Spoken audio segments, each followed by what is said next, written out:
There are two stories in the preface of the book by Norman Cousins called The Healing Heart, both about patients with heart problems.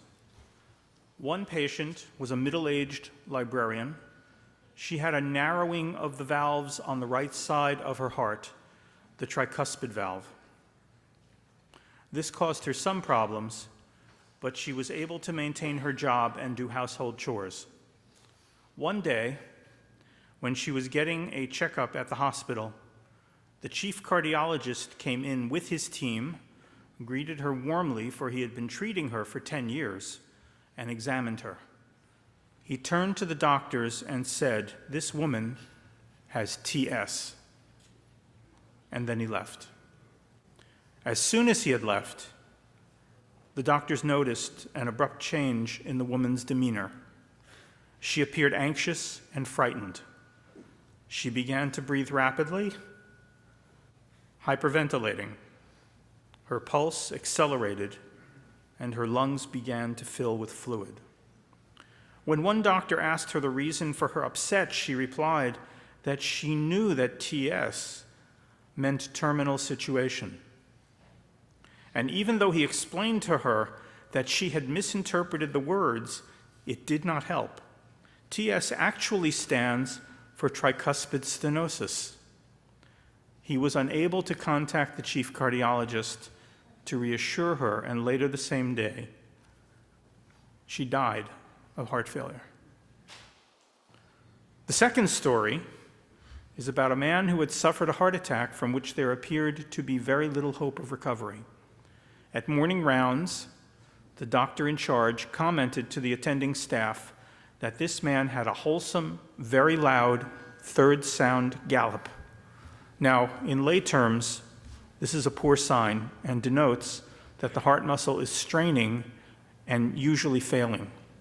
The patient was wearing an oxygen mask and seemed to be unaware of the dialogue taking place across his bed.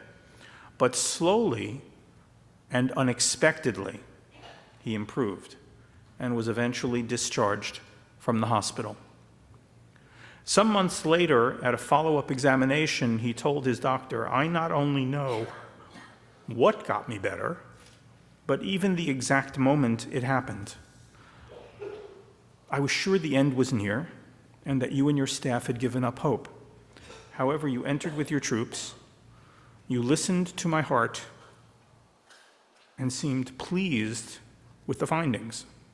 You announced to all those standing about my bed that I had a wholesome gallop. I knew doctors wouldn't kid each other, so I figured I still had a lot of kick to my heart and could not be dying." Now, as cautionary tales, these stories have much to teach about the intense power and influence of words.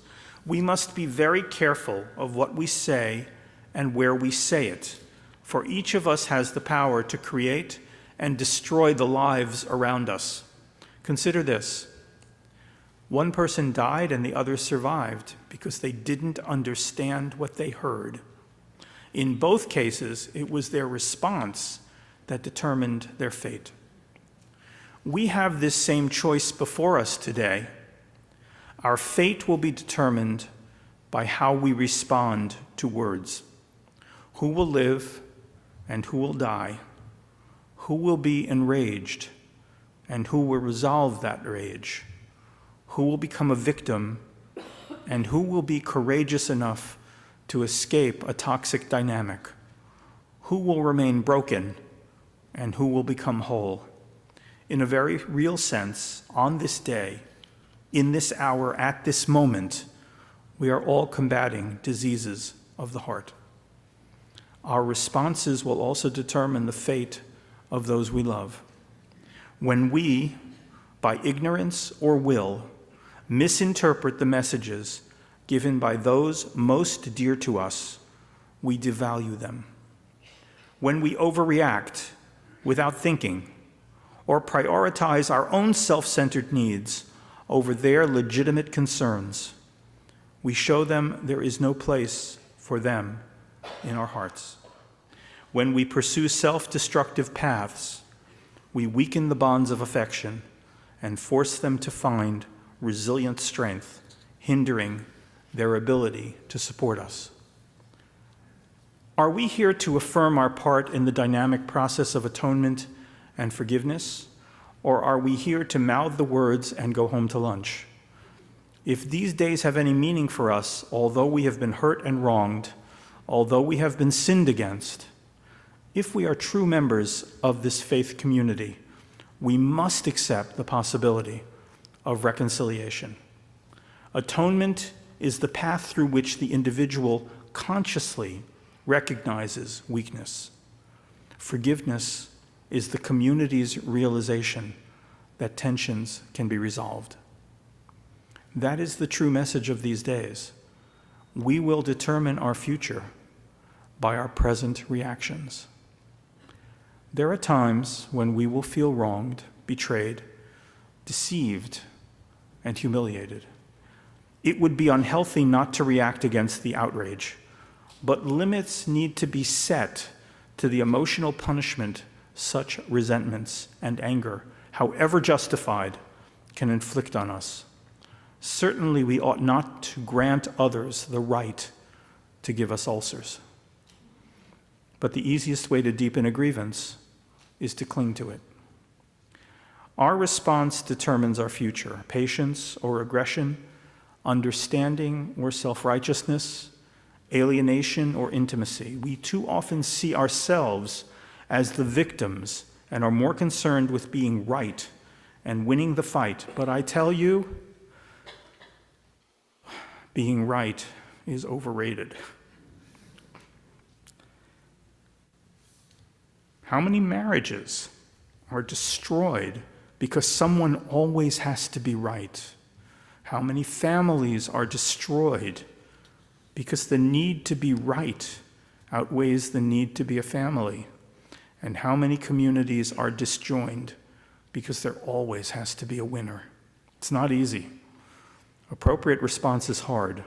It's hard to be assertive in the face of hurtful anger. It's hard to be composed when bullied.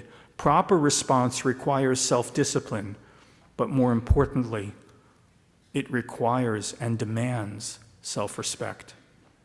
You cannot be appropriate in response unless you feel secure within yourself. Put another way, you must feel valuable. You must believe that your life has value and that you are a valuable person. Your ego cannot be dependent on being victorious or even finding success. And more importantly, you must not allow others' opinions to be a deciding factor. Having a strong core personality makes it impossible for anyone or anything to destroy your spirit. And if you believe in your value, you will take care of yourself. For self-discipline is dependent on self-caring. I have always found that the most secure people are not necessarily successful or wealthy or even beautiful. Secure people are those who are just as comfortable being wrong as being right. Their egos are not destroyed by a wrong decision or action. They have learned that everyone makes mistakes, including them. And this is a system that works as long as we don't get in its way. For many cannot admit, much less atone for their mistakes, and many who are hurt cannot forgive. Just as we act improperly because we are human, so we react imperfectly for the same reason. While this may seem obvious, it really isn't. Left unchecked, our imperfections can destroy communities and scar individuals and families throughout the generations. Jerusalem was destroyed from within. The rabbis called it sinat chinam, baseless hatred. The Jews could not agree on how to deal with the Romans, and fought each other. Jerusalem and the temple fell primarily because of internal dissension. The Romans walked in and finished the destruction we started. The Talmud and other rabbinic books were burned in France because the Ashkenazim thought Maimonides was a heretic, and the Sephardim lionized him. The Ashkenazim went to the non-Jewish authorities, and the church supported the Ashkenazim, burning Maimonides' books And then for good measure, they threw in the Talmud and every other Jewish book found in France. Reform Judaism was torn between two opposing factions, tradition and liberal. They came together in a convention designed to resolve differences. The first course of the banquet was shrimp cocktail. The conservative movement was born.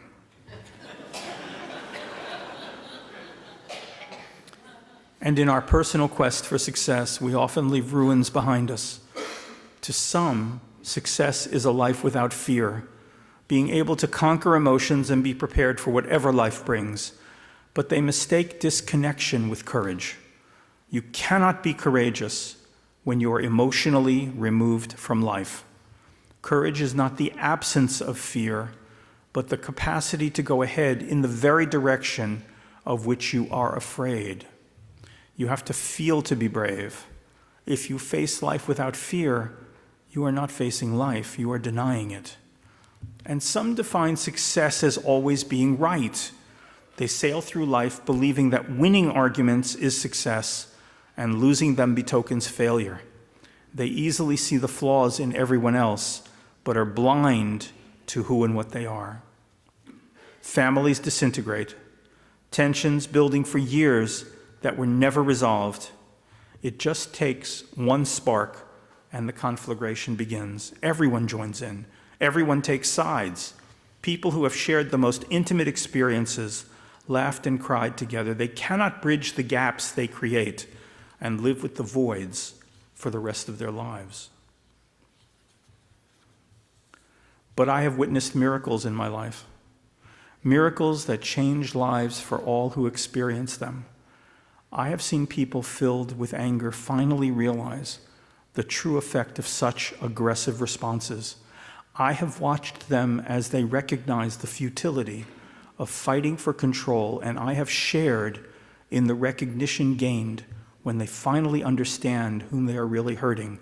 I have seen them atone and repent and effect change that no one could have foreseen. And then something miraculous happens. One of the strangest things, we forgive. We don't forget, but the anger dissipates, and in its place, we find a wisdom that changes lives just a little. Forgiving does not mean you have forgotten what they did, but it does take what is called cognitive reappraisal. You won't recognize the names of Jennifer Thompson Canino and Ronald Cotton. Jennifer was raped by a stranger. In a police lineup, she identified Cotton, and despite his claiming his innocence, he was convicted and sentenced to life in prison. But she could not put the nightmare behind her. She was consumed with hatred for him. And then more than 10 years later, DNA evidence exonerated Cotton. Another man had done it, someone incarcerated in the same prison who bragged of his crimes and about getting away with this one. She had identified the wrong man and convinced the jury. Issues of hatred or forgiveness were now reversed. They met after his release, and she said to him, "If I spend every minute of every hour of every day for the rest of my life telling you I'm sorry, can you ever forgive me?" And Cotton said, "Jennifer, I forgave you years ago." His ability to do so involved profound reappraisal. He told her, "I knew you were a victim and was hurting real bad. We were the victims of the same injustice by the same man, and this gave us common ground to stand on." Ultimately, forgiveness is dependent on one prerequisite: not being angry. Anger is exhausting. Forgiveness, or even just indifference, is freeing. The first part of success is to be comfortable within yourself, but that is only one aspect. There are other facets. Part of the definition of success is being able to care for others, for if you truly feel empathy for the other person, you can never be cruel. And you will never be abusive or bully another person just to win. What I'm presenting takes constant vigilance and is a constant struggle, understanding yourself, releasing anger, and finding empathy. But that is what these days of awe ask of us, to become who we can be, who we were meant to be. I'm not always successful, certainly not as much as I would like, but at times of weakness I remind myself that cruelty always hurts, even if the criticisms are untrue. One symbol of these holy days is honey. We eat it to express our wishes for a sweet new year. The honeybee makes honey from exactly the same nectar with which the hermit spider distills one of the deadliest poisons known.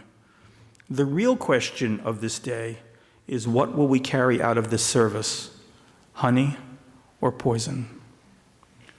There are many hearts here today that are broken, and the potential for healing them is right in this room, sometimes sitting next to them. Will you let someone you care for die of a heart disease you could have prevented?